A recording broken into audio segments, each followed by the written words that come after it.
இன்றைக்கி cauliflower gravy எப்படி செய்யலான்னு பார்க்கலாம். என்னோடய சேனலை ஃபஸ்ட் டைம் பார்க்குறீங்கன்னா சப்ஸ்கிரைப் பண்ணுங்கள், பக்கத்தில் இருக்க பெல் ஐக்கானை கிளிக் பண்ணுங்கள். இந்த கிரேவி செய்கிறதுக்கு ஒரு காலிஃப்ளவர் எடுத்திருக்கேன்.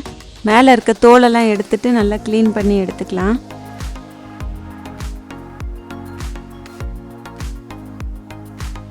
சின்ன சின்ன பீஸாக கட் பண்ணி எடுத்துக்கலாம்.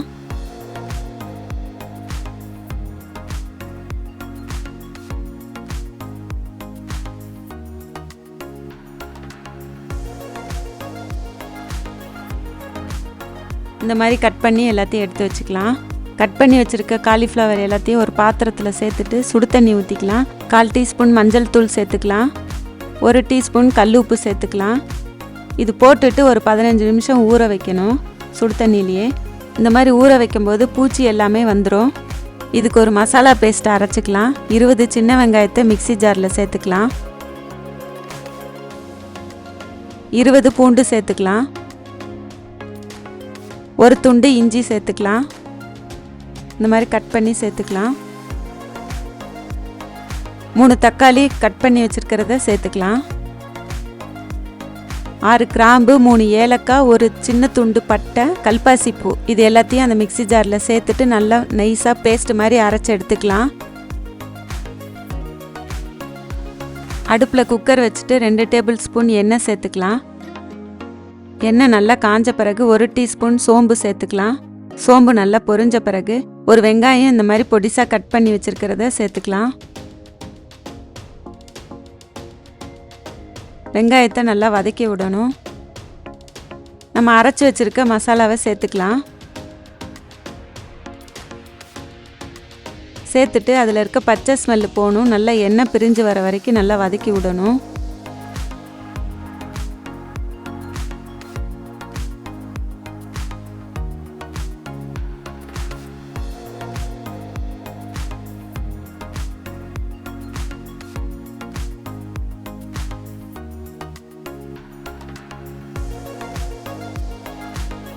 ஒரு டேபிள் ஸ்பூன் தனி மிளகாய் தூள் சேர்த்துக்கலாம்.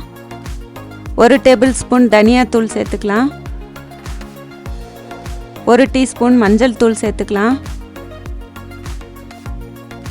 1/4 கப் தயிர் சேர்த்துக்கலாம்.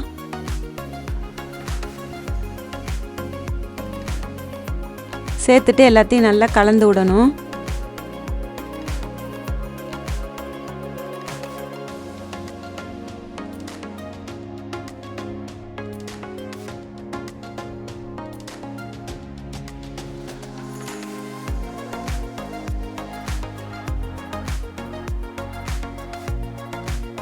ஒரு டீஸ்பூன் சோம்பு தூள் சேர்த்துக்கலாம்.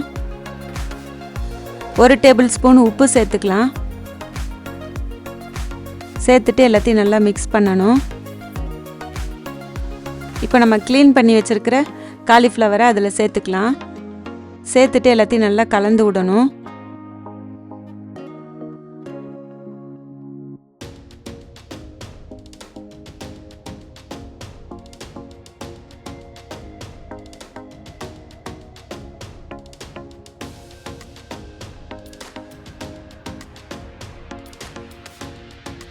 மிக்ஸி ஜாரில் 1/2 கப் தண்ணி ஊற்றி அதை சேர்த்துக்கலாம். சேர்த்துட்டு எல்லாத்தையும் நல்லா கலந்து விடணும்.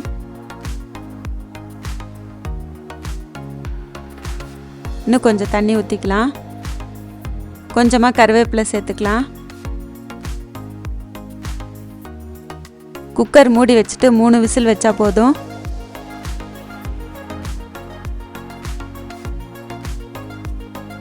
இந்த மாதிரி திக்காக கிரேவியாக இருக்கும். எல்லாத்தையும் கலந்து விடணும். கொஞ்சமாக கொத்தமல்லி தூவி விட்டுக்கலாம். 1 டீஸ்பூன் காஞ்ச கசூரி மேத்தி சேர்த்துக்கலாம். இதோட அளவுகள்லாம் நான் டிஸ்கிரிப்ஷன் பாக்ஸில் போட்டிருக்கேன், பார்த்துக்கோங்க. எல்லாத்தையும் நல்லா கலந்து விட்டுட்டு சர்வ் பண்ண வேண்டியதான். ரெடி ஆயிடுச்சு. இதை செஞ்சு பாருங்கள். இதை செஞ்சு பார்த்துட்டு உங்களுக்கு பிடிச்சிருந்தா லைக் பண்ணுங்கள், ஷேர் பண்ணுங்கள், என்னோட சேனலுக்கு சப்போர்ட் பண்ணுங்கள். தேங்க்யூ.